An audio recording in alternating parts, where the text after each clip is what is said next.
the way back. Here we go means that he's trying to figure out how to go live. We are live, Larry. We are live? Yeah. Welcome to Let's Grow Pulling with Jason Schultz.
Welcome, everybody, to Let's Grow Pulling. My name is Jason Schultz with the Beer Money Pulling Team. We got a first hour is action-packed.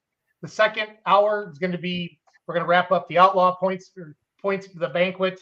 Larry was at the PPO banquet and whatever else is going on in the pulling world. But first 20 minutes is dedicated to Justin Hoffman, last one standing, your Outlaw Light Superstock Points champion. Got to celebrate with him this past weekend. Then we're going to go to Pete, or Wile E. Coyote there. Going to talk about the Tunica, the St. Jude's Raffle tractor. I always say Tunica, but it's the St. Jude's Raffle tractor. We'll get into that. And then at 8:40, we're going to bring on Clint Tucker. We're going to talk about the Midwest Winter Nationals in Shipshewana. Matt Hart, introduce yourself, and then we'll just go across the rows. Say who you are, and then we're going to start talking to Justin. So Perfect. Well, I'm Matt Hart from Stewart, Illinois. I found out I have a BAS and BS, and we're putting it on full display here tonight with the Grid crew. Get to spend some time announcing some polls and auction about 8 days a week. So happy to be here tonight and excited to hear all the good news and some of the stories from banquets. And I am Larry Richwine, and I have a BS, an MS, and a PhD. Bullshit, more shit, piled higher and deeper. How long did you been thinking about that? Oh, he doesn't prep at all. Oh, I've said that for years. That's almost as old as a Dolly Parton joke. That's a tough one to follow, Larry. Hi, I'm Pete Petznick, a.k.a. Wile E. Coyote. Got that nickname a long time ago. Cap Brothers Motorsports, member of the team of the Tunica Raffle tractor. This proceeds go to St. Jude's Children's Hospital. Again, we'll really focus on that in the second segment of the show, 8:20 to 8:40. Mr. Hoffman, introduce yourself, sir. I'm Justin Hoffman from Dunlap, Iowa. We pull in the light super class, mainly at the Outlaws, try to venture out once in a while and pull with other groups, and we run a body shop here in Dunlap. Now, when you say a body shop, could you do anything with Larry Richwine's body, Justin? Or We can probably put it on the frame machine and stretch them out a little bit. That would help. That would definitely help. I am vertically challenged. Yeah. I tell you what, if I was a foosball player, I'm the perfect weight for something heavy. Oh, Michael? So what's going on, guys? I'm Mike Idle, diehard fan of pulling, enthusiast. I try to bring the fans' perspective to anything that I do. But I guess my title or what I am is kind of developing and fluid. I am anything that Beer Money Pulling needs and wants. I'm here to help them out in any way that I can. Anything that the Outlaws, I've kind of been able to be lucky enough and fortunate enough to be working both with the Outlaws a little bit and working with Beer Money Pulling a little bit. And just any capacity that I can help out in the world of pulling, I try to bring what I can and bring the fans' perspective, and just happy to be here. Having a great time. Looking forward to talking points championship with Justin Hoffman. Who are the Chiefs playing tonight? The Eagles. We got the Cheagles matchup. They call it the Cheagles game because it's, the Kelsey brothers and the Swift girl and, all that stuff. So, okay, for those of you that are watching, let's start a poll. Let's see if we have more. I already know the answer to this. We're gonna have way more Chiefs fans on this podcast than we are Eagles fans. But let's see it in the comments. So, Justin, let's highlight your season a little bit. I shared the video out of the gate there. Open up. Just saw you at the banquet, obviously this past weekend, but. Let's talk about your 2023 point season with the Outlaws, Justin. Was it a wire-to-wire finish? I'll be honest with you, I didn't do enough homework on it, but can you try to talk about your season? No, beginning of the season, we had no intentions of running points. Usually, we're not points runners. Last year, we kind of got into the mix of it and finished out the season with it. This year, we missed the first couple hooks and a couple in between, and about mid-season, it was neck and neck, and then due to breakage with a couple tractors and stuff, we kind of walked away with it. You won by like 74.5 points. You won by almost 75 total points. That's walking away with it, it sounds like, for sure. Yeah. We try to kind of pride ourselves on being able to keep it running throughout the year, and I would say our day's coming where that's not going to happen, but it's what we try to accomplish. Well, after watching your first hook in Monette, Missouri, Manila? No, was that the first, Justin? Was Manila? Manila. Really that was the first Outlaw hook of the year, yep. Yeah, that was a rough ride for you, buddy. So. Yeah, I was kind of thinking that was going to be a bad start to the season, but luckily we got the bad one out of the way and moved on. If anybody has any questions for Justin or been following this beautiful tractor, that 88 series, it's a gorgeous tractor. How did you get the name Last One Standing, Justin, for your tractor? It was kind of named after the 88 series being the last tractor to come off the International Assembly line. So we were just kind of brainstorming ideas. Dad and I wanted to call it tractor just to be goofy, like you call your dog. And Mom was not having it at all. She thought that was a dumb name. People weren't going to like it, this and that. So that's what brought us to the Last One Standing name. And we kind of went as far on the tractor with details as having a serial tag remade and having it one number past the last one that actually came off the assembly line, and kind of stupid little things like that. And the irony behind that is when we did Mom's tractor in 2016, we ended up naming it tractor and it stuck. So she ended up getting stuck with the name. Karen Dunlap on the tractor. And I'm like, what's the name of it? It's named the tractor. It's named Not the tractor, Jason. Just tractor. Just tractor. Yep. It's not the dog. It's dog. In the Outlaws, you guys are still ag chassis or ag rear end on the chassis. Is that correct? Nope, we're component chassis. You guys They do have a egg chassis class, but yeah, Pete. So the Outlaws have two classes. Like the class that Mark Ulmer pulls in is the light super stock ag chassis class, and then this is just like NTPA or PPL, the big light supers like that Blackburns and Bobby Jones and all them pull with. So they used to call the class unlimited super stocks, which was super confusing to everyone in the outside world because the Outlaw light supers were labeled unlimited supers, and then I think it was just this last year they made the name change to just make it consistent across all three organizations. Yeah, there's a lot of people that we'd talk to and stuff, and we'd show up other places to pull, whether it be Toma, Bowling Green, Mountain City, some of them. And weren't you guys in Unlimited? And it's like, no, that's just the name of it because the light super already existed in Outlaw, and we just kind of tried to get the component deal going back in the day.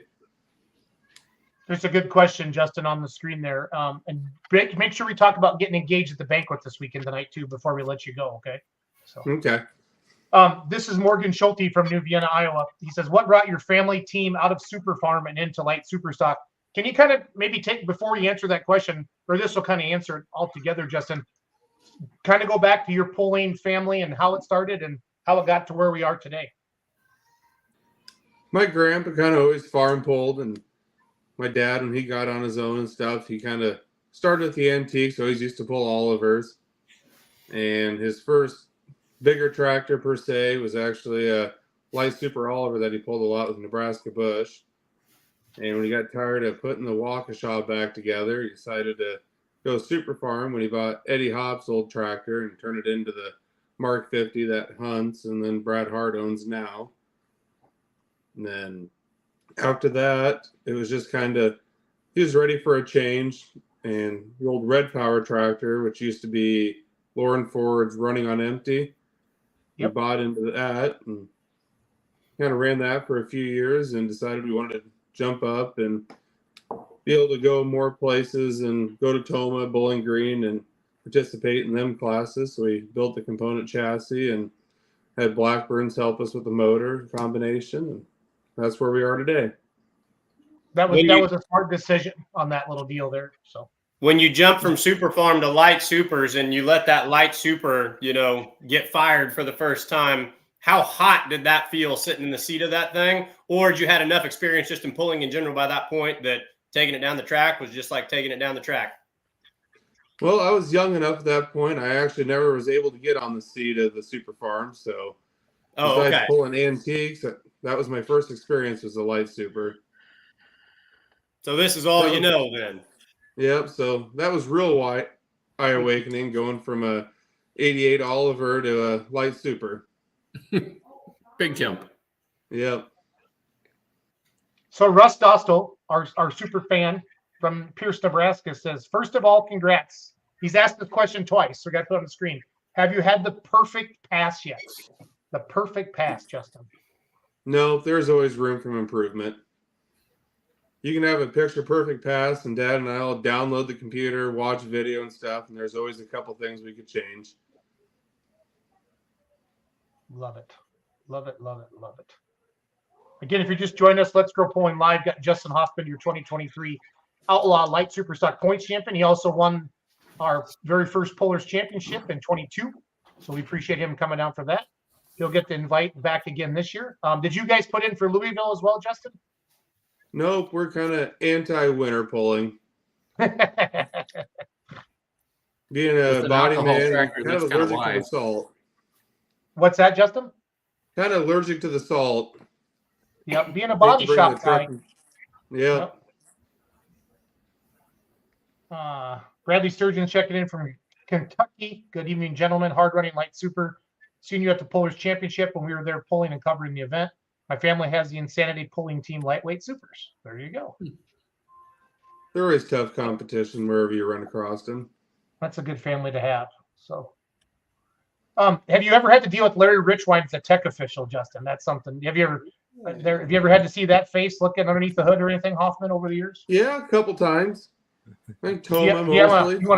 Did it go okay? Did he let you pull, or should we kick? I can kick him off the show, Justin, if I need to. I mean, can you just make it where you can't hear me so I can tell the true story, or no? Yep. I'll just mute him. There we go. There we go. He's muted now. And just go away, Justin. No, he was pretty good to deal with. He was pretty happy, and of course, he had to give you a little bit of a hard time about something, but that's Larry's nature. Yes, it is. I still have him muted. I'm going to put him in the penalty box for 5 more seconds. It's all good like that. I think actually 1 year in Bowling Green, when our starter took a crap right before the pull off, he was actually back there trying to see if we needed anything for help. And okay, Matt, Illinois Matt, come in with one of your auctioneer solid questions here for Justin Hoffman. Yeah, auctioneer solid questions. So, it's funny when someone asks about the perfect pass, I generally say the pass that's perfect is when the machine makes it back in the trailer with all its pieces together. This year obviously was pretty consistent for you. Was there any big mishaps that maybe put you this season where you're like, this isn't going to happen for us? Or was it just one of those where, the gods looked down and said, let the tractor run? That first pass that Jason talked about in Manila, when we kind of went for a rough ride, missed the setup a little bit. That was a little bit of a setback. And then middle of the season, we had broke a planetary. And other than that, it's been pretty straightforward.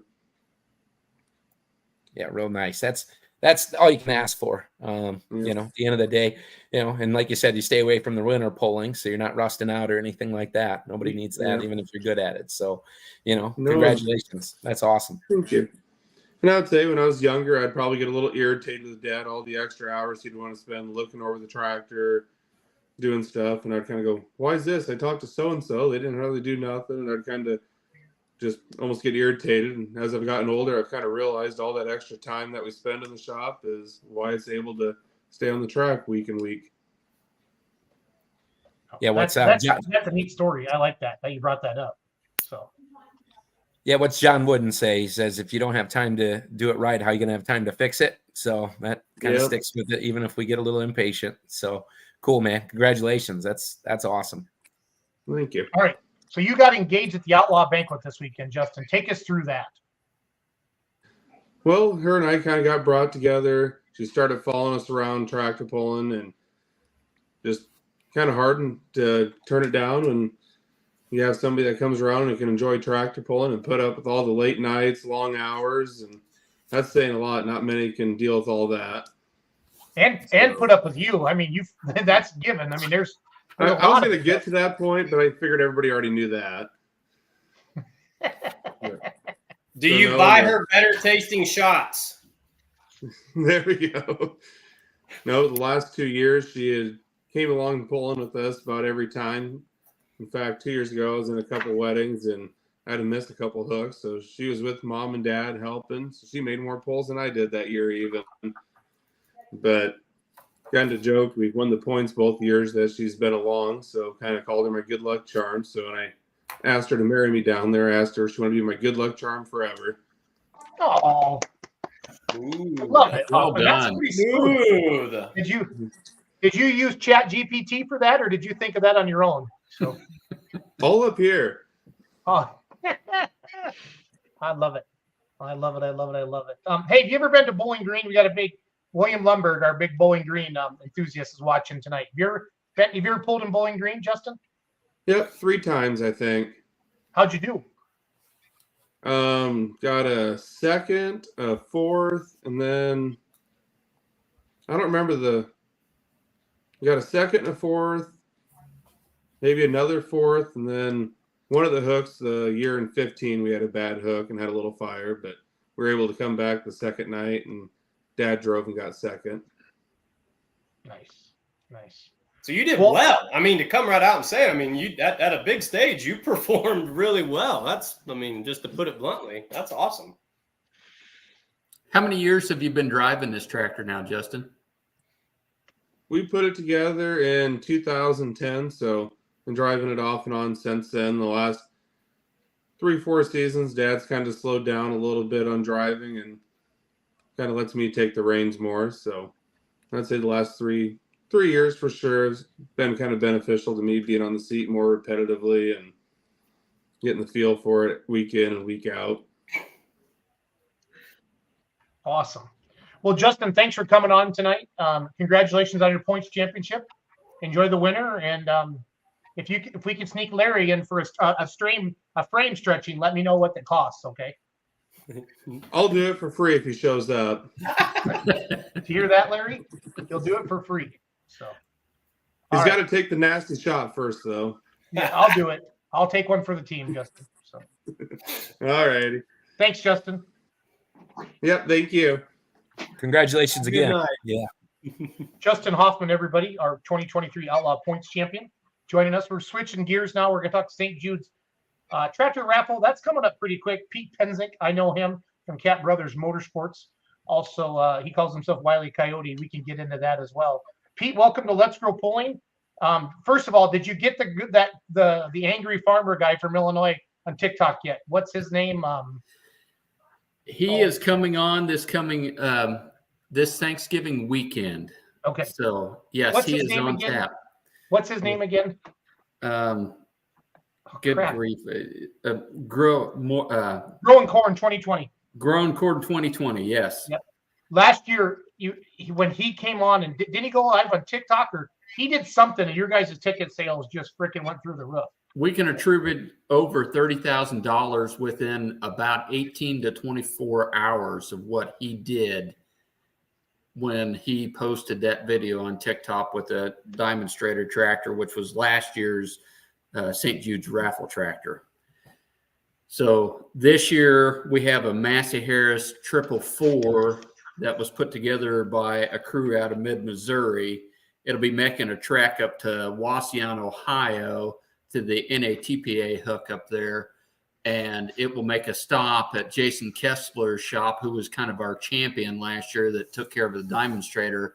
He's 20 minutes away from him, and they will do the video on the way up to Wauseon to get the boost in ticket sales that we're looking for this year. I'm just putting some photos up there. If I'm covering up Matt Hart's face, it's not on purpose. Here, Matt, I'll make sure I'll cover my own face up there. How about that, buddy? So, That's okay. You're doing the folks a favor. It's fine. yeah, no. I said, well, if that's the case, we'll put Larry behind there. See how. Is the tractor still in Missouri right now? It's currently in Missouri. The crew that put it together, we call them the kind of the mid-Missouri crew. This whole tractor started off with a concept from Chris Albright out of South Dakota and Jeff Gravert. As we've trekked down the St. Jude's Raffle Tractor Road, it is tractor number 9. We've had an Oliver 88, a Co-op E4, UB Moline, M Farmall, a John Deere G, another M Farmall, 77 Oliver, and then that 460 utility, the demonstrator. This has been long in the works, and Chris spearheaded it, but a group of brothers, 2 different groups of brothers and families, the Lubring family and then the Wolken family, really took the ball and ran with it, kind of like they what Eric Olin and his crew did with the Black M out of Wisconsin back in 2018. These guys knocked the cover off the ball. They raised money. We'd found a chassis. We bought it pretty cheap. It got delivered to the to the Enola, Oklahoma tractor pull. And they had heard about it. They got behind it.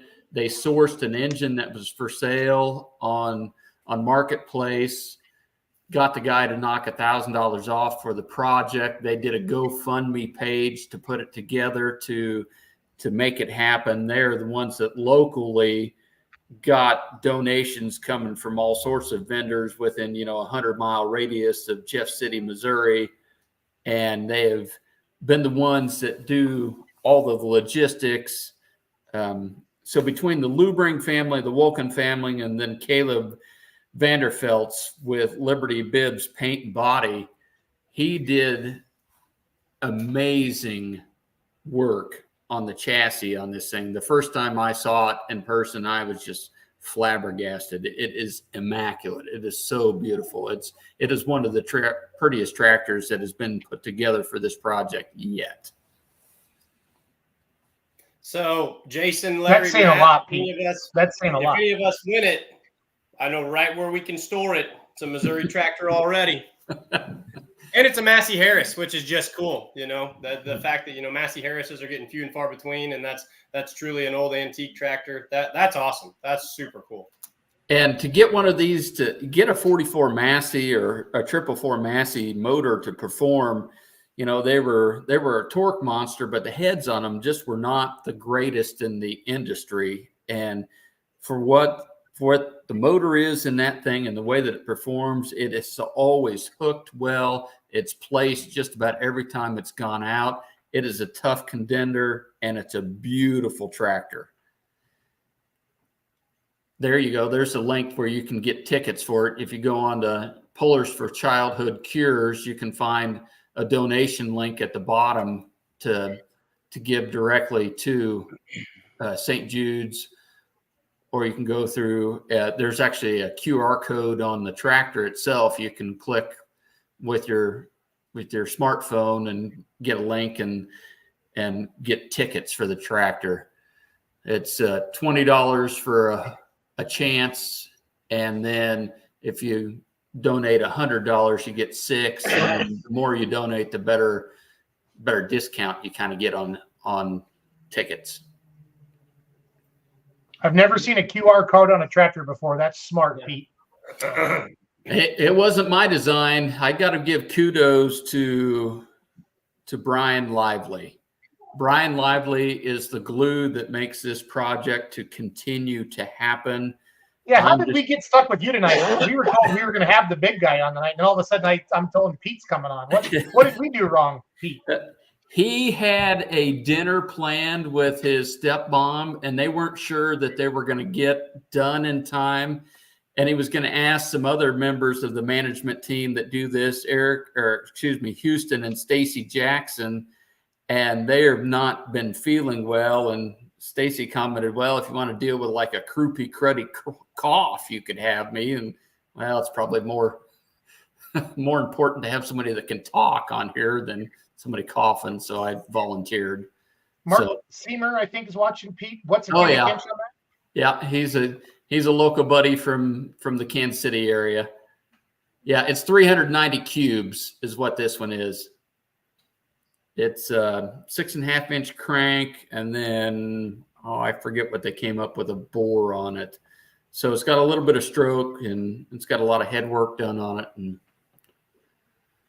they've taken their time and had it on and off the dyno several times. Seth Lubering, he opened up his shop at home and did a lot of the wrenching on it and did a lot of the finite work and wrenching on the tractor. You look at the brake lines, you look at, they got a line lock for the disc brakes and little detail stuff like that. It's all over the tractor. Pete, I'm going to ask you because I do all these fundraisers all the time and raffles and such. What is the date that you're drawing? And maybe repeat again where the location of the tractor is and what somebody needs to do to get it picked up if they are the lucky winner. So it gets given away the first Saturday in December, which is December 2nd in Tunica, Mississippi. It'll be there. It'll hook down there. We'll do a giveaway that Saturday morning. There'll be a big presentation that we do every year.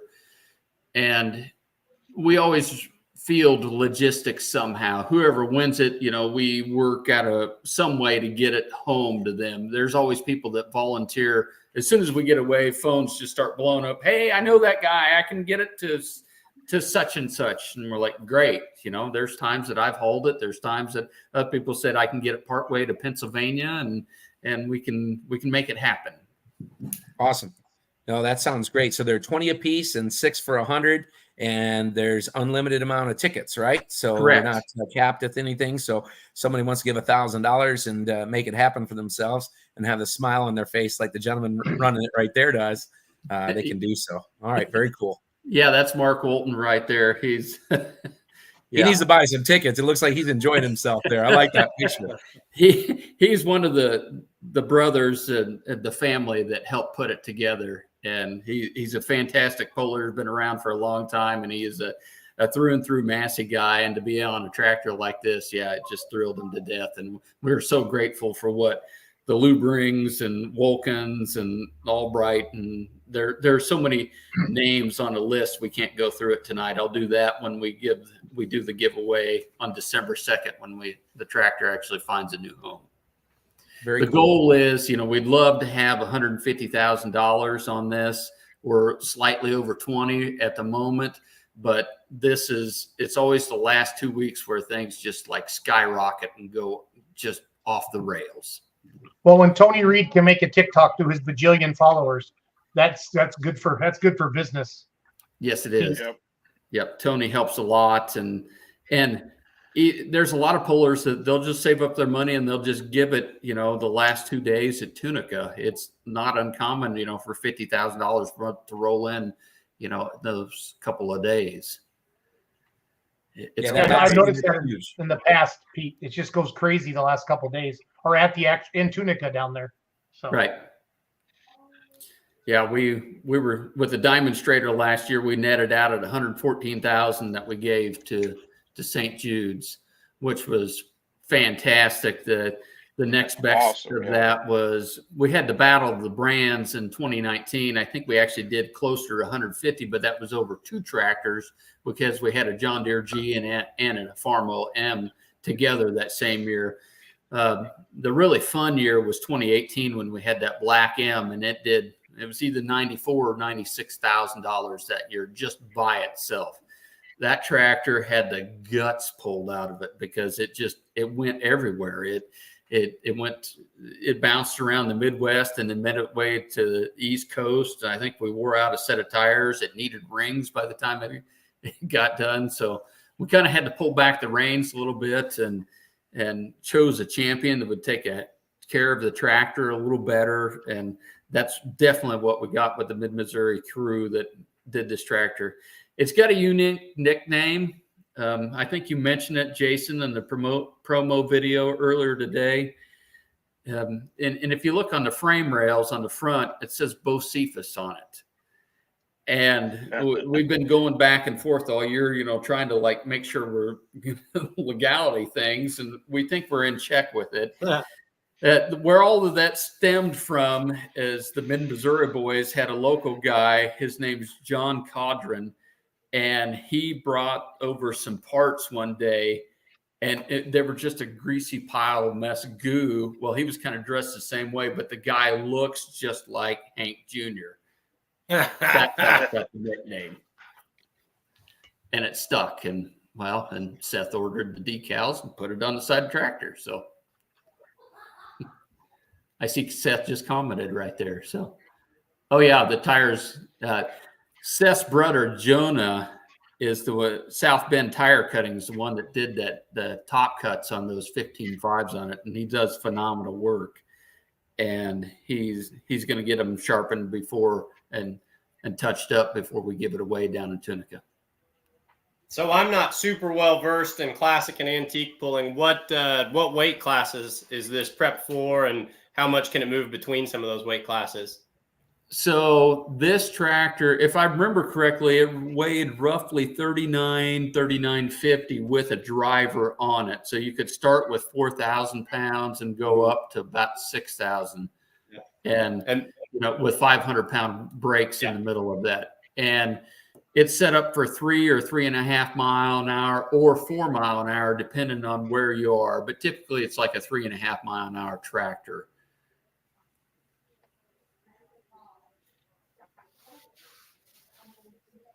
Sorry, guys. I was start flipping through somebody some out. photos there, and I pushed the wrong button. I want to keep sharing some. James Harmon sent me a bajillion photos, so I'm trying to catch up with all of them. So thank you, Jim, for doing that. So, yeah, Jim's been a great supporter of the St. Jude's Raffle tractor project, and especially he's a Massey guy through and through, so he's been all over this one. He's ate up on these Masses.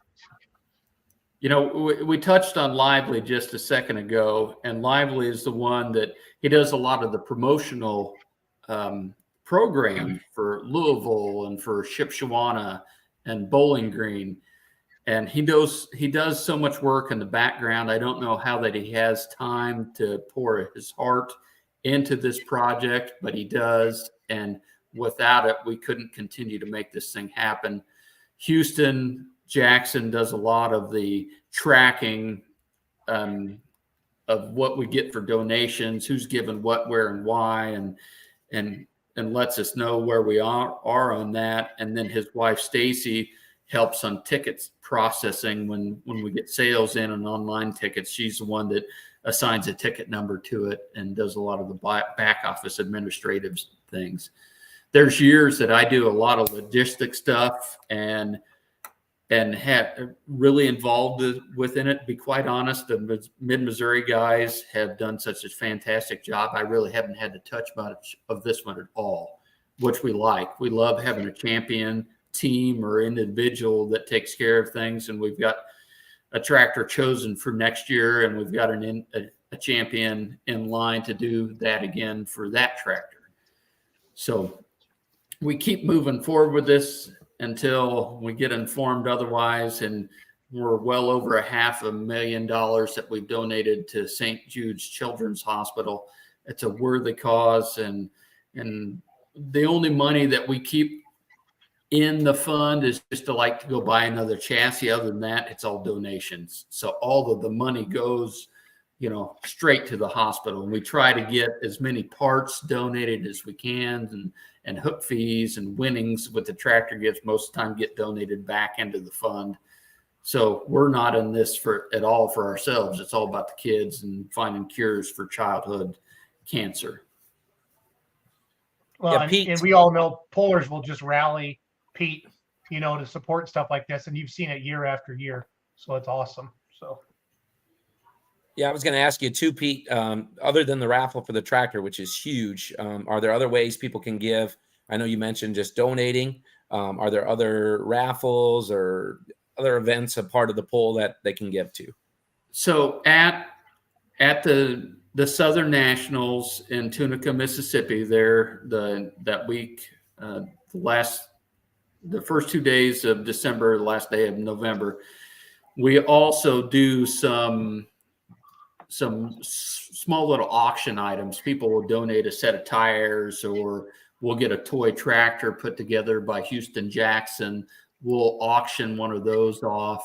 If anybody has something laying around that's tractor pulling related and wants to bring it to Tunica and give it to us, we'll auction it off or set up a way that, people can donate to the cause. You can, if you go onto the website and then go to the donate now there at the bottom, you can give directly to St. Jude's Children's Hospital. And in some ways, we just assumed the donations go to the hospital because that's where it really needs to go to, ultimately anyway. That's what it's about, is helping kids. Yeah, perfect. This time of year, it's always a generous time, and people are going to be excited to still be tractor pulling in December. That's awesome. So, again, like you always say, if you can give early, give often, right? And, people can reach out to you. That's great. That's great. It's not uncommon for guys, especially if they're a Massey guy, to give, $500 once, and then a month and a half later, he gets a little more extra money coming in. He's like, well, I'm going to give another $1,000 or $2,000 for it.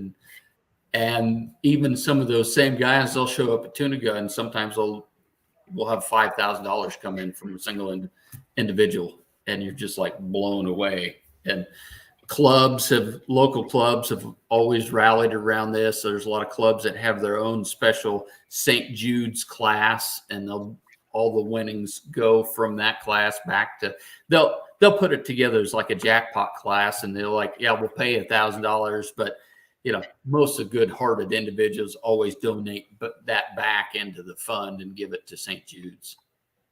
Perfect. Larry, you've been way too quiet, Larry. I can't handle this. So I need you to take something.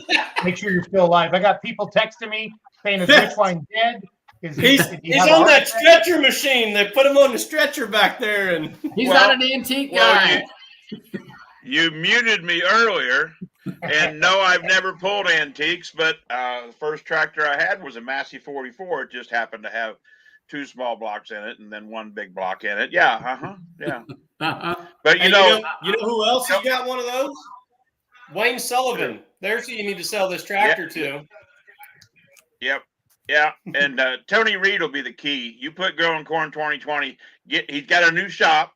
Need to stop by his shop with that tractor. Let him talk about it. And that right there, like you said, like last year, Lively told me, he goes, man, I can't believe the response. And I said, well, you got 1 million followers. And the way he opens every TikTok with good morning, blah, blah, blah, and whatever, beep. Right. He's got a great fight. He was at Bowling Green this year. He was at Bowling Green with Nick McCormick. Him and Nick McCormick are neighbors and lifelong friends. And I went by the trailer where Nick was, and I said, wow, I'm not a starstruck guy, but I need a photo with Growing Corn 2020. So I had to take a photo, and Nick said, smile. I said, this is my smile. Take the damn photo. Anyway, but yeah. It was great to meet Tony down at the Farm Machinery Show in February. Yeah.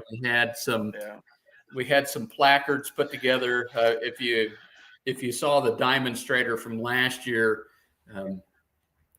Cale Mankey from Mankey Motorsports came up with a really cool idea of way to do the side shields and did a 3D projection of how we did the demonstrator logo and popped it out.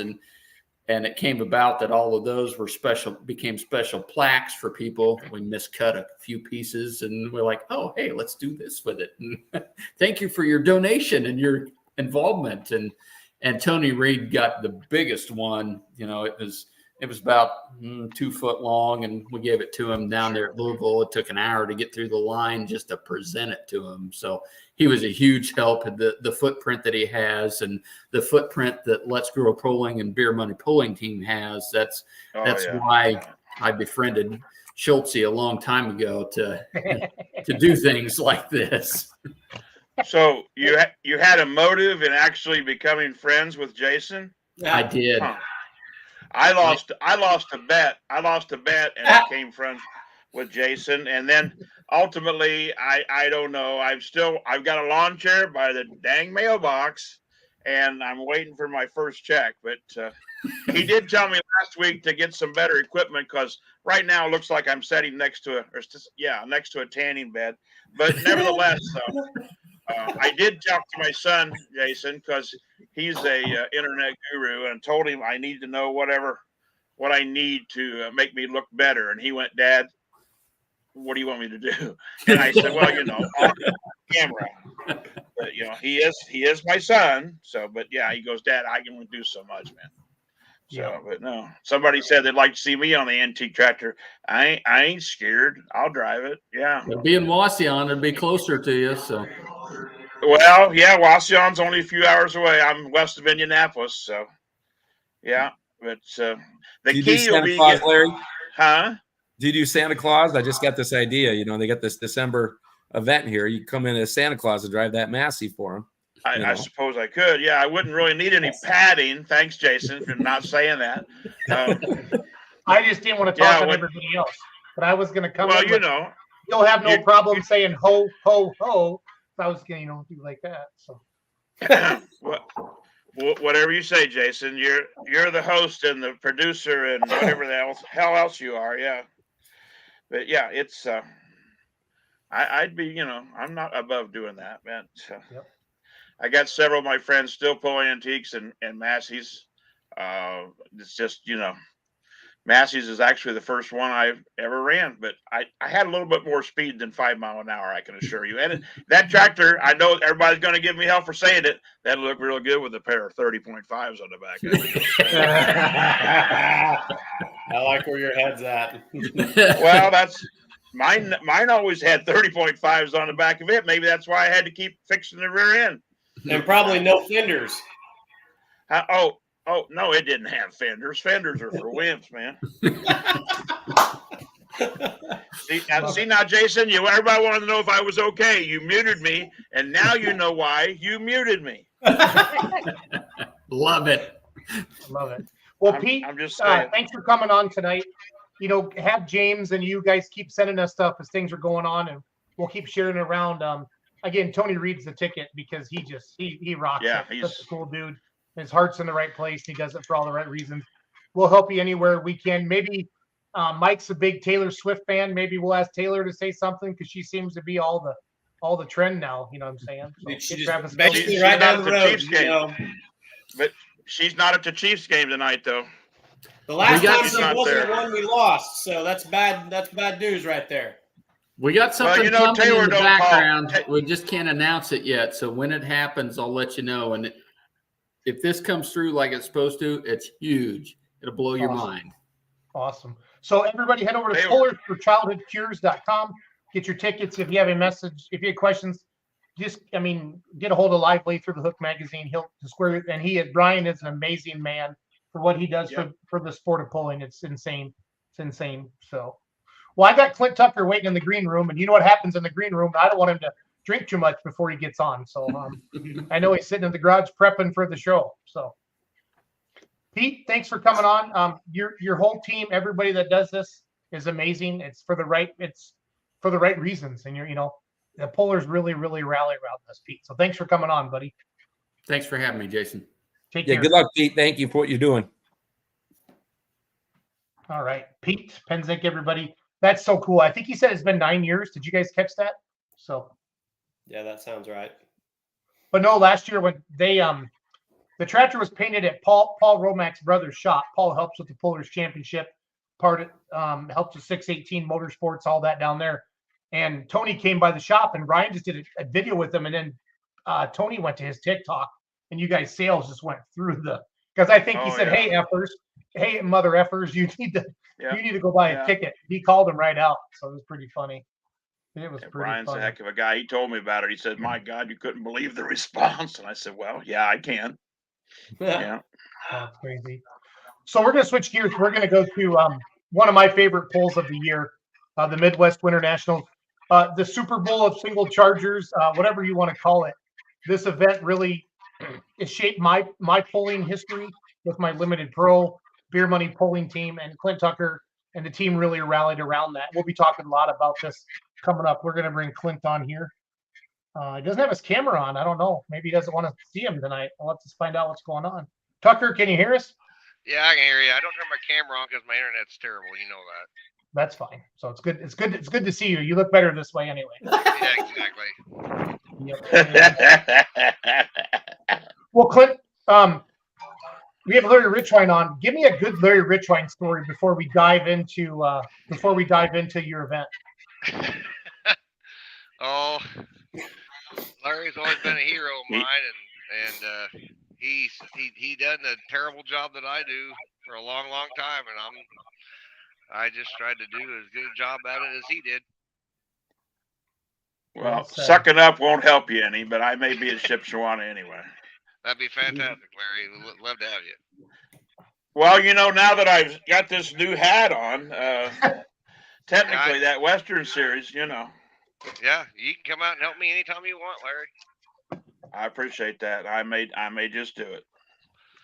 We do things a little different out there, but it seems to work. Tucker, know what? you have to set up an autograph station for Richwine if you take him to any polls, okay? Absolutely. Now I'm not going. No. We'll put him there with our charity tour. He can sit right there with Justin Stuckenschneider. I bet they get along real well. Oh, for sure. Yes, they would. Well, as you know, everybody, January 11th through the 13th is the Midwest Winter Nationals. It's in Shipshewana now. That facility is amazing. It's top notch. It's as nice as Louisville. I mean, it's clean. It's warm. I think the only complaint is that the beer's too expensive at Louisville also. So I don't think anybody can even argue with that. So only complaint I get is there's no Waffle House at 3 a.m. There's no fast food restaurants, period. Yeah.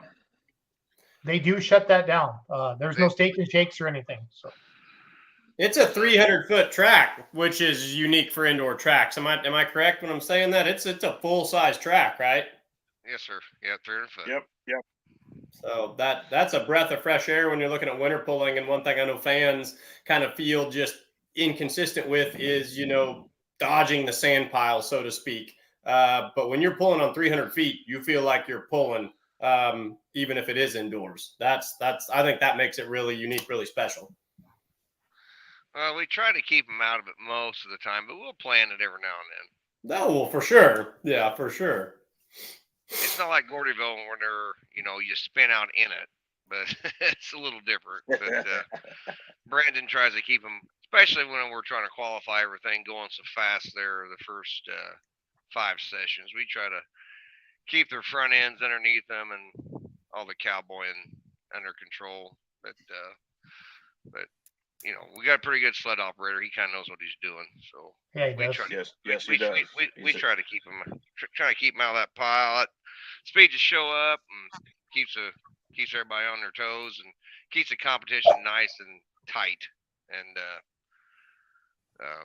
I couldn't do it without those guys in Bungart Motorsports. They're the best in the game, and I love dealing with them. Clint, what is we're less than 2 months away. What are the main messages that you want to get out to pullers and spectators right now? What's going on with your event? What are you looking for? What do you need?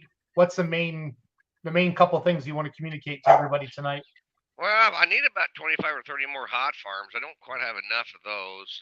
Maybe we get up to 100 of them. Maybe, set a record of entries in one class. But entries are coming in good.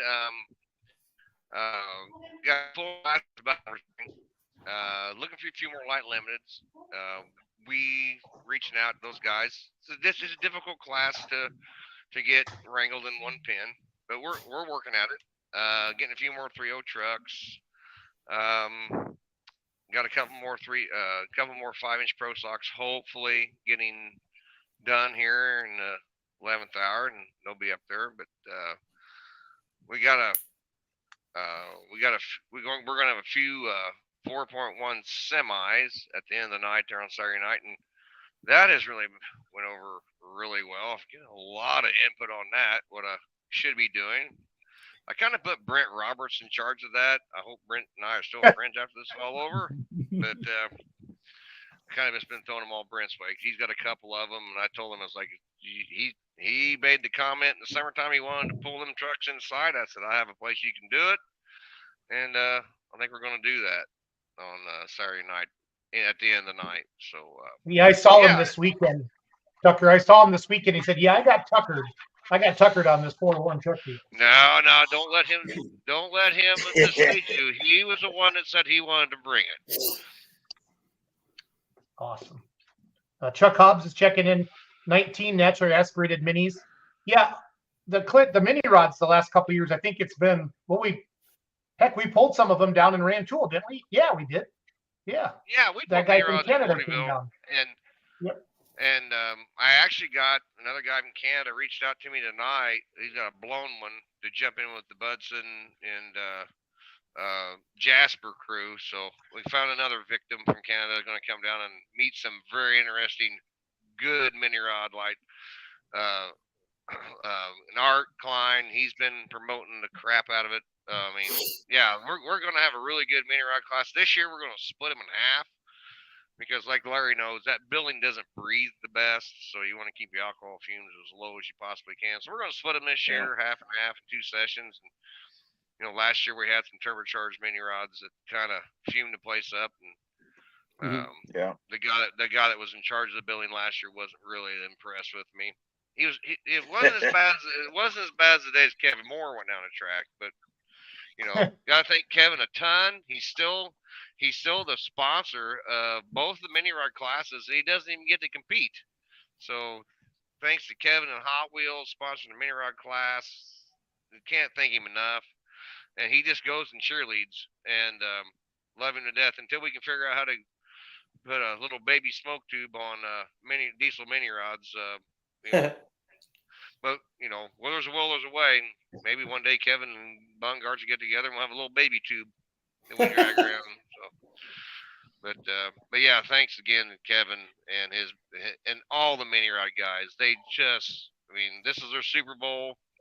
They don't get to pull against one another very often.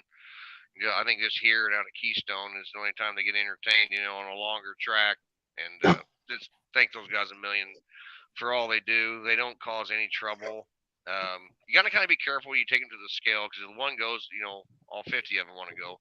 But Joe Dirt in the back, I think he's got him broke the lead now, and everybody's getting along real well. Up on the screen right now, I got the advanced tickets prices. You guys looked like you opened up advanced tickets last week. Clint, does that sound right? Yeah, we're selling a lot of tickets in advance. People have been calling me from. I got one guy called from Nevada today. I don't know what he's planning on doing in Shipshawana, but he's coming. A lot of people from Florida are coming up. I was like, there is a pull in Florida the same weekend. They said, yeah, we know, but we're still coming to Shipshawana. We got a lot of people coming. Advanced ticket sales been doing really well, probably the best we've ever seen. And last year it was standing room only on Friday and Saturday nights, so we've never ever shut tickets down. But there might be a day that once we get to a certain number, we probably ought to shut it down because we don't want to sell tickets and make a person stand unless they prefer to do that around the adult beverage area. What's your seating capacity or what's your record attendance? How many people are we talking are in the building at this thing?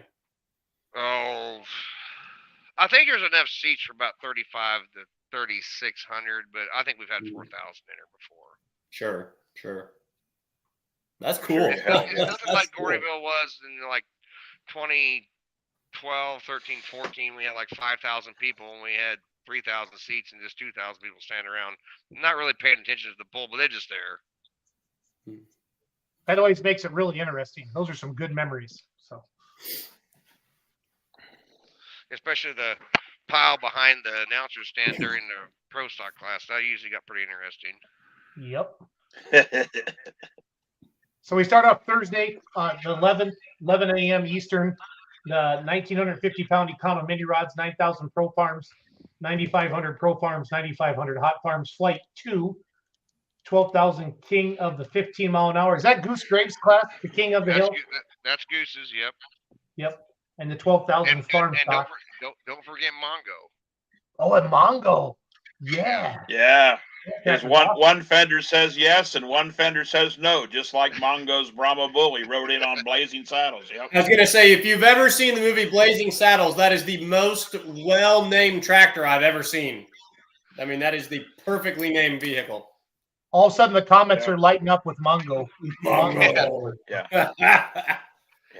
It Never was so mind that funny. stuff. Here comes Mongo. Yeah. Yeah, it was so funny this summer. We were between events going to one of our Western Series events, and we were live streaming Goshen's event, and Dan Mayer was talking about what the PPL show was doing, but he was awful upset whenever Mongo just got disqualified on the sand track at Goshen. He might have went too fast. We thought that was really funny, eating the dinner table and Mongo got disqualified. And Dan was upset about it, I could tell. This has to be the biggest turnout. I know you're joking about hot farms earlier, Clint. How many hot farm entries are you up to? I don't know, Jason. It's 70 some, and we have made an adjustment in the schedule. We just didn't quite get the 3.6 truck response that we wanted, so we've adjusted our schedule. We're going to run hot farms the first 4 sessions and split them up between 4, and then we're bringing the hot farms Saturday night for their finals. They've earned it, and and we just moved some stuff around to make sure those guys are part of the big night on Saturday night, and I'm happy for them. They've been asking for it, and we can finally do it. So it works. It's going to work out really good. Clint, I got the website up right now, and again, it's a beautiful website, well put together. Mr. Zolik does an amazing job with it. It's whatsmoking.net. I got the class schedules up, and it has the classes listed. Clint, is that the actual? Somebody's asking, is that the actual polling order of the classes, or has that not been determined yet? No, well, we don't determine that until the week of, but it's pretty close. I mean, yeah, we make adjustments kind of on the fly. Whenever we actually get together this weekend on Saturday, and we will start putting the tractors in flights, and then we will have a firm class schedule how they're going to go down the track, because we try to manage it to where Brandon's not jerking weights in and out a lot. We run our faster wheel speed a little earlier in the sessions because we don't want the track to get too hard for some of the higher wheel speed stuff. So it's kind of a project in motion. It's been very, very successful. Okay, so what's new this year? I know on Sidetrack last week you talked about, is it 5.0 Pro Stocks and then the semis? Are those the 2 new classes this year? Yeah, we got a few 5-inch Pro Stocks is going to come and run indoors with us, and we'll have a few semis there on Saturday night. But we eliminated a couple classes that just wasn't that popular. Just the home groups where these guys are from, they didn't have the numbers this year.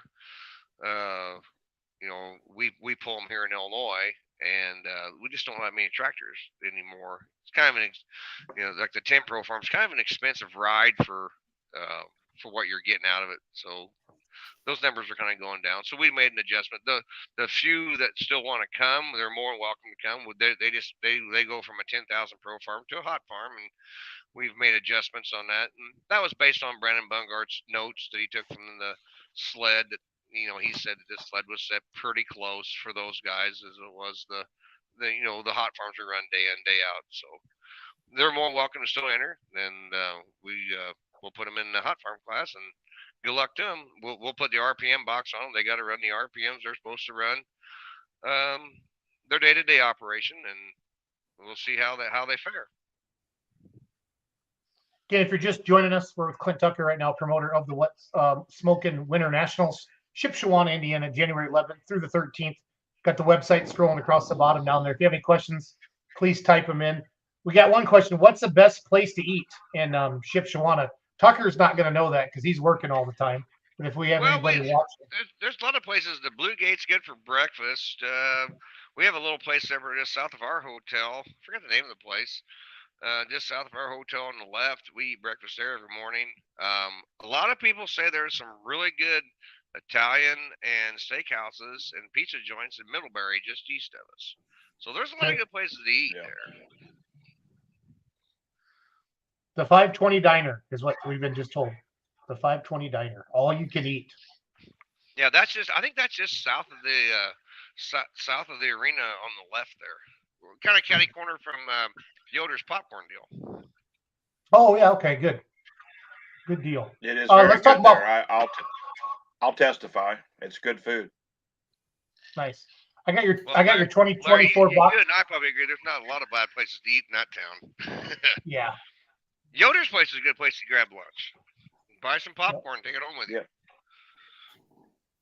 Yeah, I mean, Pete Penzick says the main intersection. Just don't do burnouts in his driveway. They don't like that. Clint, I got the box seat information up on the screen right now. Let's go through your box seats. Those are usually pretty popular for your event. Yeah, we have one or two left on the smoke tube side, and we got about 3, maybe 2 or 3 left on the, I call it on the wild side. And they're at the starting line, of course, because the finish line box seats are kind of like Packer tickets. You got to go to a visitation or funeral of your relative that has it to get them. We've got the last 6 or 7 boxes on both sides. They've been there. This is our 20th anniversary, and a lot of those guys have been there all 20 years. 20 years. Holy cow. Jason, I think you need to foot the bill for a Let's Grow Pulling box seat. We'll all 3 come and pretend to be your friends for a weekend, so that way you don't look lonely. Okay, we could possibly do that. That's up for discussion. That's up for discussion. Can you get out of school, Mike, to do that? I can already feel a cold coming on those days. I wouldn't want to spread it. Hey, Clint, I think the craziest year ever was the COVID year. I don't know how you kept your brain through all of that. The yes and the no's and the health department. That was insane. That was an interesting time, but thank God for Amish and redneck bullheadedness and stupidity. We've pushed through it. And I'm really proud that we did it, because that made us 20 years with no skips. And I'm proud of all my guys, because it wasn't just only me. It was the guys up there at the building. It was the sled guys, because when we changed, they went in February. Well, we had to get a different mini rod sled. Thank God we found one, because Donnie had to go back and do a large antique event in Missouri. So Donnie wasn't even there. Just me and Brandon and Ed and the crew, trying to pull it through. But yeah, that was a weird deal, and the stupid masks and all that insanity. But I think we got some street credit by staying on course and making the deal, because we actually had 2 transitions. We were supposed to be at Gordyville in January, and of course that wasn't going to work out when the Democratic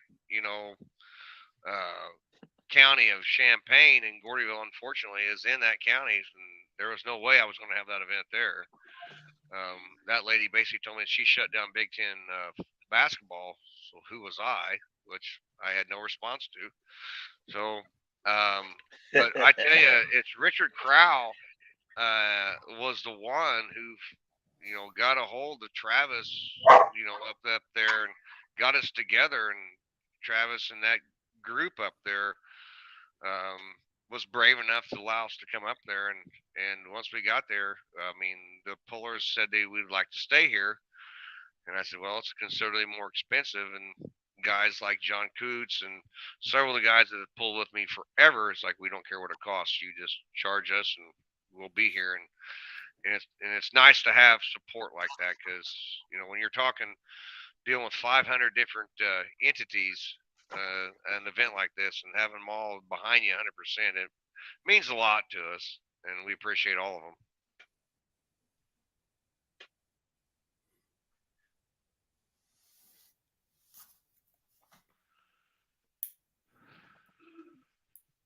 Yeah, Mike, you got to make that trip up north. That my first year was that COVID year, and it was awesome. I mean, like Clint said, you went through so much to make that happen, and I don't think there was much of a negative response. We were just happy to be pulling and inside and warm and enjoying the show. So it's worth the trek. And I want to make sure that I'm getting my story straight too. Was COVID what moved it officially from Gordyville to Shipshewana, or was it trending in that direction anyway, and COVID kind of pushed it over the top? And was there ever any thoughts of bringing it back to Gordyville, or have they pretty much decided this is where it stays from now on?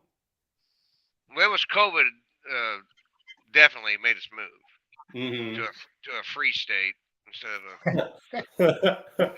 of Illinois.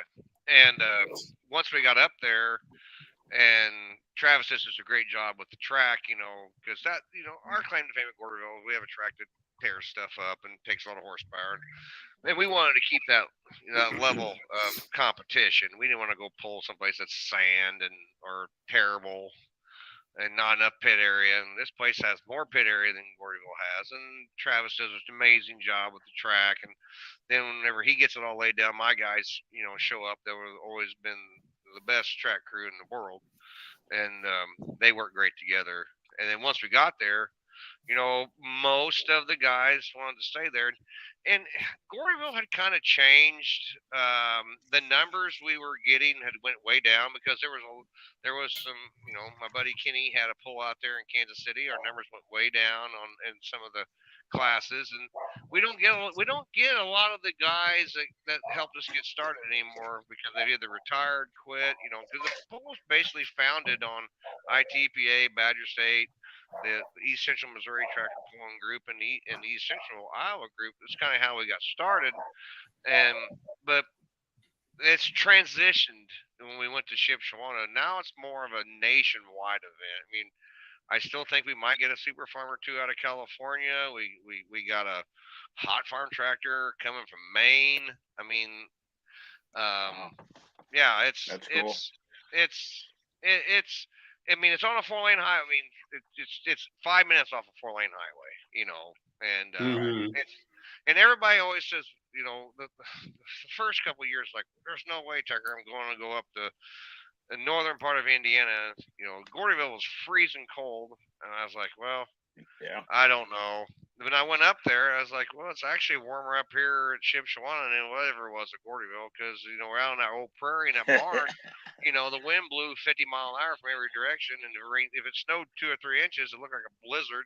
Up there, you're in town. Yep. It snowed up there, but they're used to it, and it's not a 5-alarm fire. If you get a couple inches of snow, they don't shut school down. They just deal with it, and it makes you confident when you go into a town and a facility like that. That we take snow insurance out, and we take all the precautions, but it's a lot different when you're in a town of that size. In a nice building like that, we deal with it. And it's another one of those destination pulls that are becoming so popular with the high demand and the low supply. Anytime you have it, in a January, in a November, if it's indoors, if it's 300 feet, fans get itchy and antsy, and I think pullers get even itchier and antsier. So, if you can find that hotbed or that perfect storm, you draw people to it. And now when we live in a world where everyone hears about everything, people want to be there. So, it's becoming, people say the word, if you say the word Shipshewana, this is going to be, they're going to think Midwest Winter Nationals, that it's becoming one of those destination type places.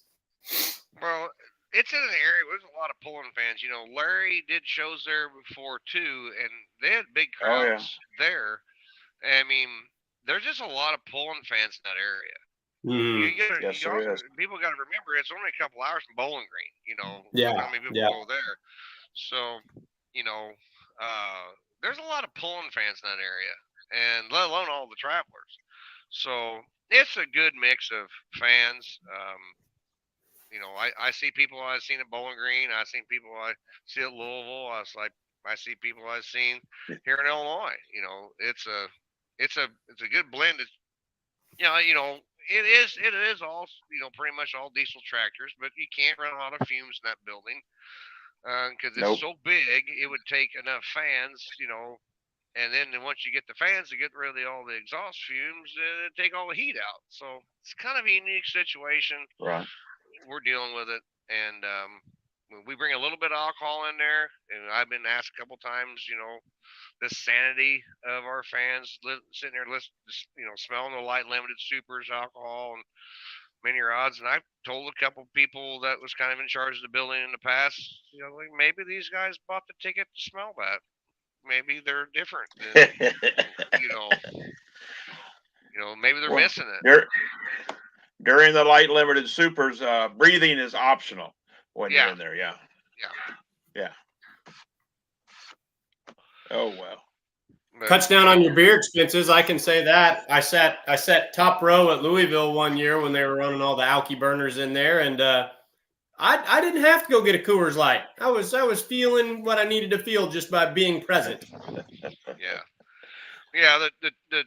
The big boy two wheelers and the big mods and the big supers, they put a lot of fumes out, and you know, Oh, it's yeah. it's a lot better down there now. They took the ceiling tiles out and it gets up top. The bad thing was that you can't hear none of the announcers now if you're sitting on the floor. But you know, it's either breathe or hear the announcers, and I think most people will choose breathing. And you'll watch at Louisville when the mods and alcohol burning two wheelers and everything else run. You know, the stands they all go to get ice cream and all kinds of amenities in the back area. Most of the crowd is there when they're running the smoke tube.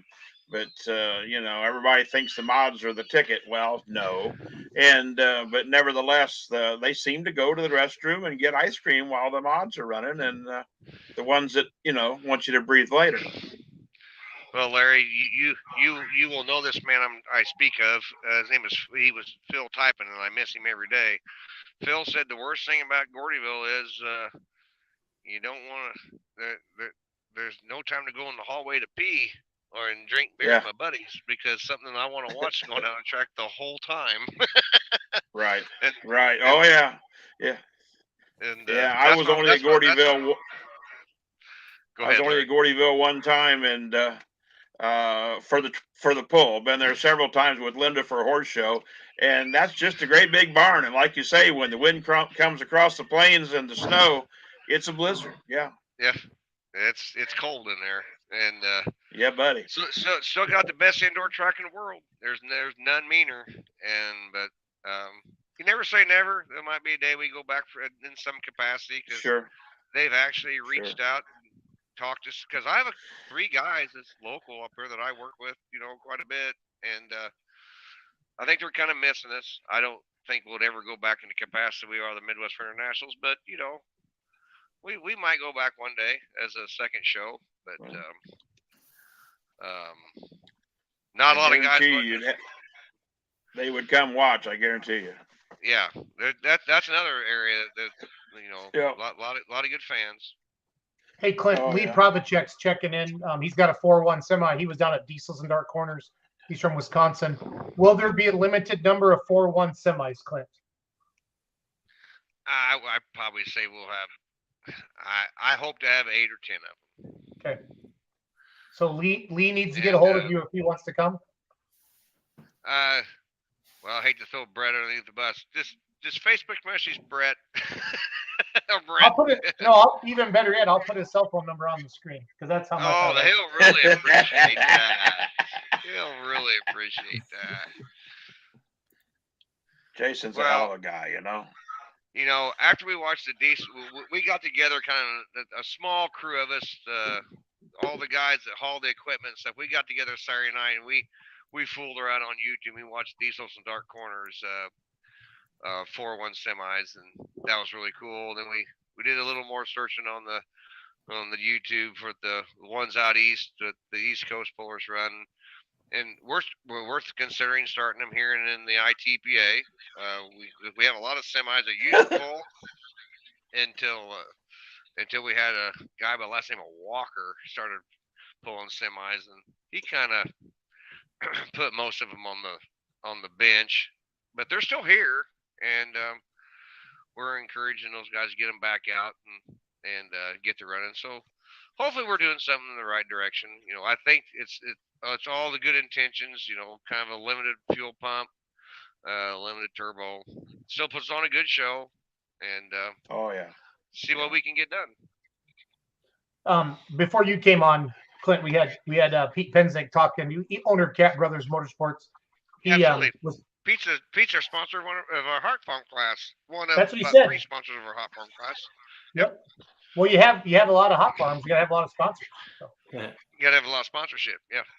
But he's been around forever, I think. Sponsored. He's always partnered up with Lively, and now he's stepping up and go with Hot. That's awesome. It takes a lot of sponsors to put this event on. Yeah, and we will start selling our charity raffle tickets because our charity this year is for cancer research. We got the Checking Out tractor. Of course, Justin's going to build it. And we usually keep our tickets. We don't start selling our tickets online until after they get done down there at Tunica. As a respect for those guys, we need to focus on those guys first, and then after they guys get done, we'll open our tickets up and our advanced tickets online for the toy, and then of course they'll be available there. I haven't talked to Justin. I hope he comes out. If not, we'll have some people there selling tickets for the Checking Out tractor because you know he made his qualification pass last year, got in the finals, and let his friend drive it and won in the finals because he went home because he was spent the last few weeks with his dad. And his dad, you know, was stricken with leukemia, and he unfortunately lost him.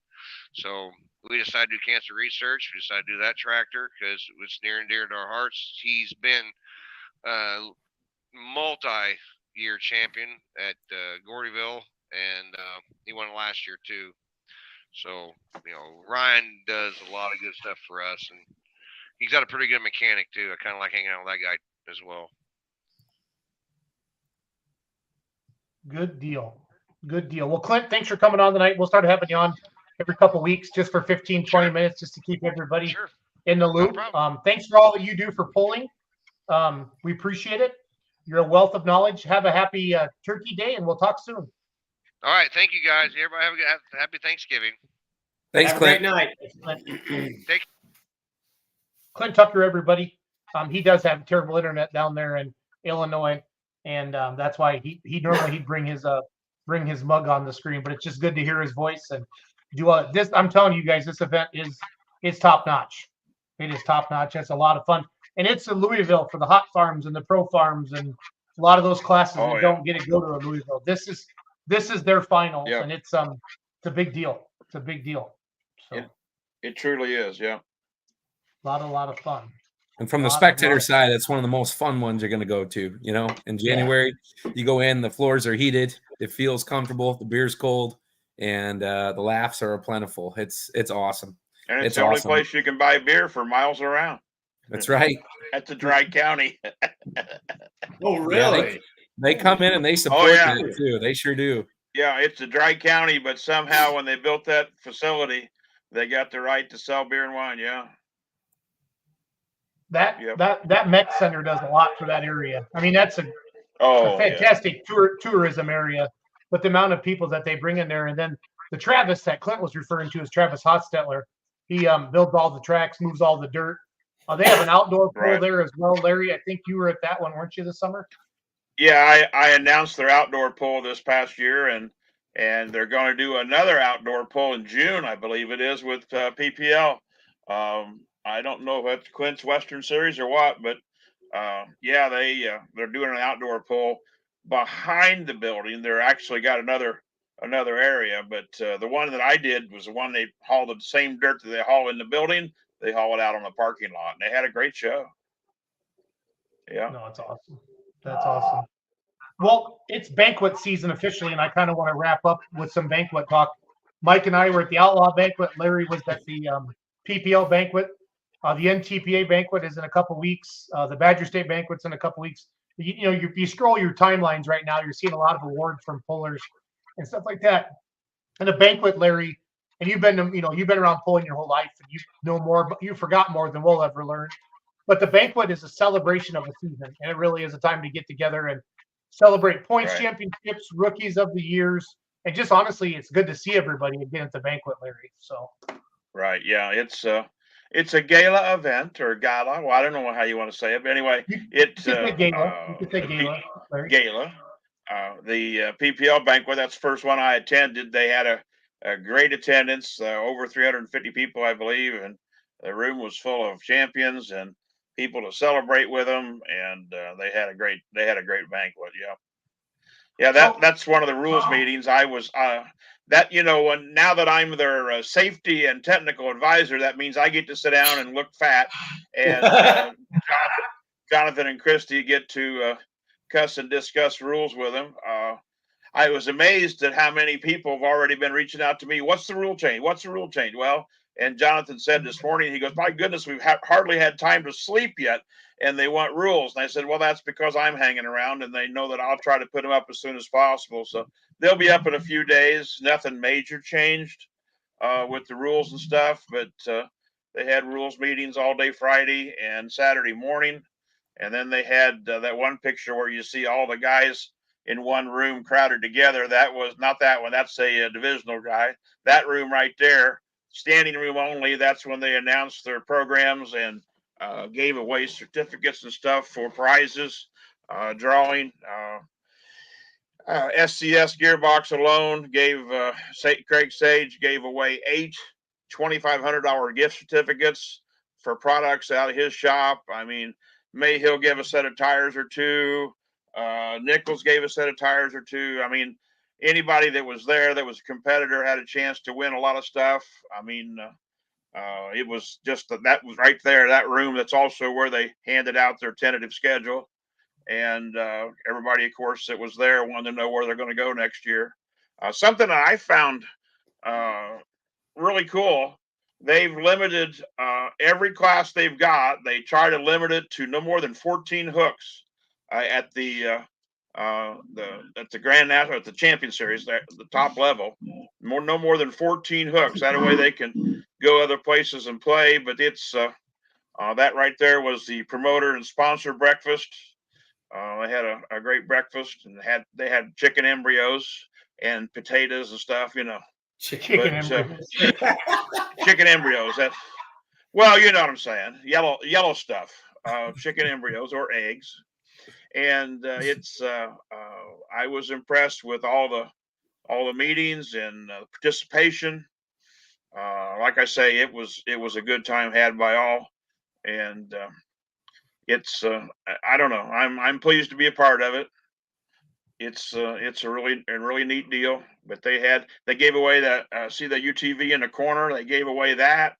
I mean, there was a lot of things that prizes and awards that were different than what I was used to. But nevertheless, I mean, everybody has their different opinion on how to run a banquet, but that one right there was top notch. That's all I got to say. It was top notch banquet weekend and rules meetings and stuff.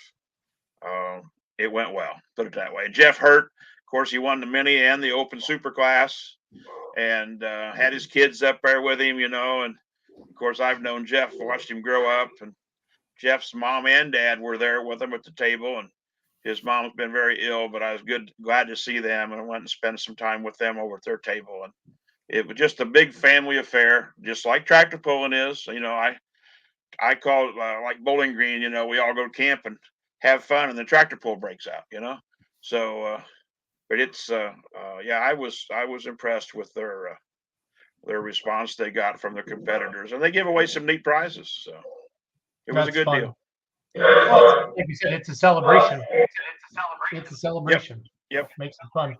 Yep. So Mike and I went to the Outlaw banquet down in the Lake of the Ozarks in Margaritaville, and I think we almost had 500 people up there at the actual banquet Saturday night. 475, I think, was the number I heard.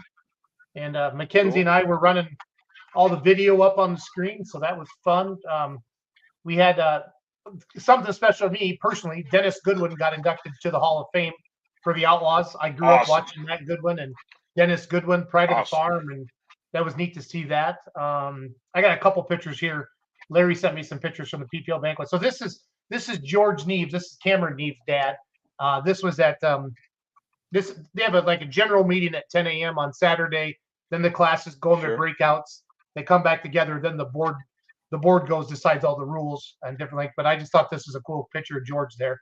And then this was the 4-1 limited pro breakout. Again, every puller, they go out and they talk with their class reps. Here's kind of a picture of the banquet hall. I think Saturday night we took that in the back of the room there. Here's the mods. You might recognize there's Olmers, Donald Nelson, some of the pullers. There's Fred Petch. He got inducted into the Hall of Fame as well. And then here's the helmets that were lined up on the front of the stage there. Every puller got the class winner got that cool. That's wrapped by Octane Inc. out of T, South Dakota. They're the ones who wrapped my 4-1, the Remedy, the white one that you guys are used to seeing. And then Jason Wayman, they had an auction, and all the money goes to the scholarship. That's Jason Wayman of No Wayman Diesel. He's a 3.0 diesel truck. He's a class sponsor. Yep. He's your Western Series points champion. I think he got second or third in the Outlaw points of the 3.0 class, but he bought that pedal tractor in the auction. And then that's Glenn Free standing right there on the right of the screen with the red ink. Kind of look at him scratching his head going, what are you doing, Wayman? No, Jason, what you don't realize, that's actually a full-size light limited pro stock. Jason Wayman is just that tall. That is a full-size tractor, and that's why he drives diesel trucks, because when he sits on a light limited pro, that's what it looks like. I actually did take a selfie with Jason Wayman because very few people are taller than me, and he's a 6'7", 6'8" kind of a guy. I played basketball against him and lost frequently. Yep, that would happen. So, no, I don't have much more else tonight. It was great to see everybody at the Outlaw banquet. I'm going to go to the Badger State banquet in a couple weeks. I didn't get to see them much this summer. I think Kenzie and I, and maybe Chandler, we're going to sneak down to Lebanon, Missouri, for a little garden tractor pull, middle of December. We're going to live stream that. Going to be at PRI for all of you who's going to PRI. I think Larry's going to be in Disneyland that weekend.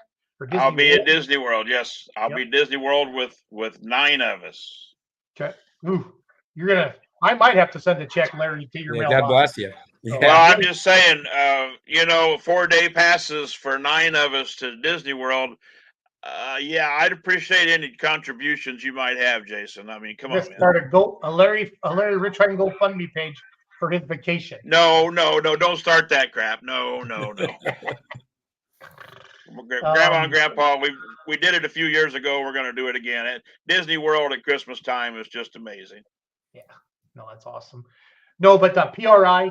So if you come to the show, you can actually go out on the football stadium. That's where the big toters are parked and stuff. We have a booth out there. So the Outlaws, we're right next to the Outlaws and then Gene's Machine. So Mr. Brent Payne has a brand new light super that he's going to unveil there at PRI. I'm going to have my new tractor there, the high-tech Redneck. It's still the high-tech Redneck. It might be something different in the future. You might see something. We're going to keep that under wraps. And then the Outlaws are going to be there as well. I think Coltrane Energy is going to come down. But it's a great, Larry, it's really dedicated. You've been there. It's really dedicated towards motorsports like drag racing and circle track. And so to get pulling in there a little bit. I know Bowling Green, I think Larry has a booth every year. And I feel like Bowling Green has a booth. Shy Diesel has a booth. Fleece will have a booth.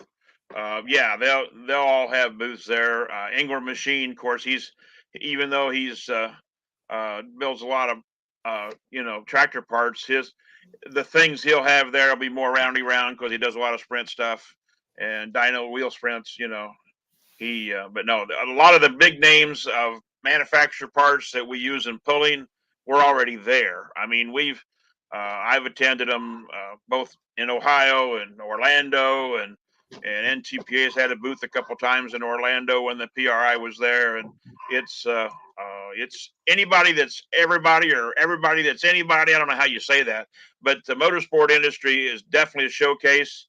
It pretty much came off of SEMA. SEMA became more of a consumer thing years ago, and the razzle dazzle and the monkey garage type people. And this is truly motorsport, oriented racers and stuff. But yeah, it's quite a show here in Indianapolis. Yeah, Ryan Folks checking in and said he had a booth in 2015. Wouldn't believe the amount of interest of the people. So Yeah. Well, Ron, when we had Purser's Mod in the NTPA booth one time in Orlando, and Ron Capps walks by and he goes, wow, look at that. And so, and of course, Purser went, that's Ron Capps. And I went, yeah. And he goes, and they were both starstruck. And of course, Ron was starstruck by all those engines, and Ron wanted to know if he could take a picture in the seat of it. And Purser said, by all means. I thought Purser was going to give him a goose to get him in the seat, but yeah, Ron Capps took a picture of him in the seat behind 5 engines, and him and his drag race buddies had a big time with that. But yeah, it's definitely a motorsports place to go. And the floor, you're going to be on the floor. Orlando. Where'd you do that in Orlando, Larry? Oh, they're off International Drive. Their big convention center. Okay. It's actually a bigger facility. It's a bigger facility than the convention center in Indianapolis with Lucas Oil attached to it. Wow. It's huge. It's huge. But the cost got so expensive in Orlando, and PRI has an office right now across from the Motor Speedway right here in Indianapolis. PRI's moved right here in where everything else motorsports wise. But I mean, I'm 5 miles from Schumacher's garage and Force's garage and Ron Cap and all them guys are right here in Brownsburg. They moved in here. The state of Indiana give them a heck of a tax break if they would base themselves out of Indiana. And they all moved right here in an old bean field that I used to do custom bean harvesting, and it was a mud hole. But somehow they got zoning and they built great big shops in it. But weird. Yeah, it's yeah, isn't that strange? Yeah, you couldn't build a house there, but they can build a warehouse-looking building. Yeah. So IB2. I want to mention fullpoll.us. You want to rent free tickets to Louisville? Go to the website and make picks on who you think is going to get invited to Louisville, and he or she who picks the most correct entries wins free tickets. And then Coltrane energy drink. I stopped by there yesterday on the way home from the banquet, and they have 3 new flavors out. And they support polling well. They sponsor many polling organizations. So if you're an energy drinker, they do have a sugar-free now as well. Head over to coltrane.com. You can also find them on Amazon. But I got to see their warehouse. Mackenzie and we got a video coming up about that as well. So it was a fun show, guys. We started out with Justin Hoffman, Outlaw Light Superstock champion, and then we moved on to Pete Penzick and St. Jude's and the Raffle tractor. What a cool story that is. And then one of my favorite pulls of the year, which is the Midwest Winter Nationals, the Super Bowl of single chargers. I love that, Mike. That was Charles. I stole that from Charles. Absolutely. I've got to give credit where credit's due. I love that. I love it. Charles is an amazing announcer. He's actually the voice of that event as well. So, Mike, Larry, Matt, wrap it up with each of you with something, and then let's go to bed because I'm still tired from this past weekend. So before I head out, go ahead, Larry. Go ahead, Mom. Well, I'm just going to say that in one of the random drawings, talking about Coltrane energy drink, Wayne Sullivan won a 12-pack of Coltrane energy drinks, and we all joked that if his heart will take it, it's an awesome beverage. You know what I'm saying? But Wayne Sullivan, if you hear of a heart attack and a sudden death, you'll have to think that he drank more than 2 or 3 Coltranes. We tried giving him some, Larry, up in Hillsboro, remember? Oh, I know. But he actually won a 12-pack in a drawing there in the afternoon when you seen all those people in the room. And I said, of course, you know me, I'm shy. And I said, well, let's see how long that lasts before it does one thing or the other. But yeah. Love it. Yeah. Love it. Michael? Yep. So my quick kind of tidbit from the Outlaw Banquet.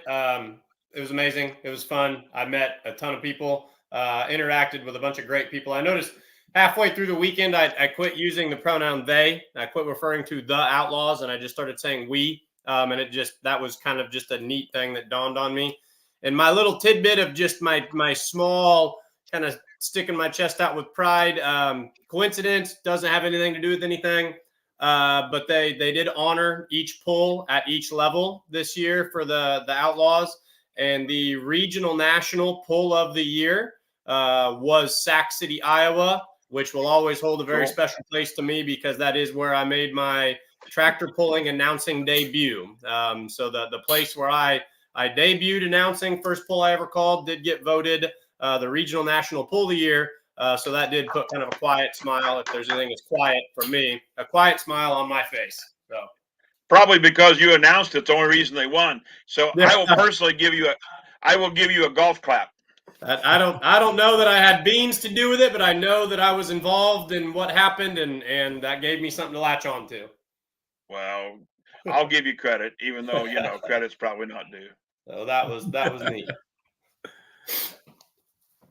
Perfect. Matthew? Well, I'm going to get after it here. Want to wish everybody a happy Thanksgiving.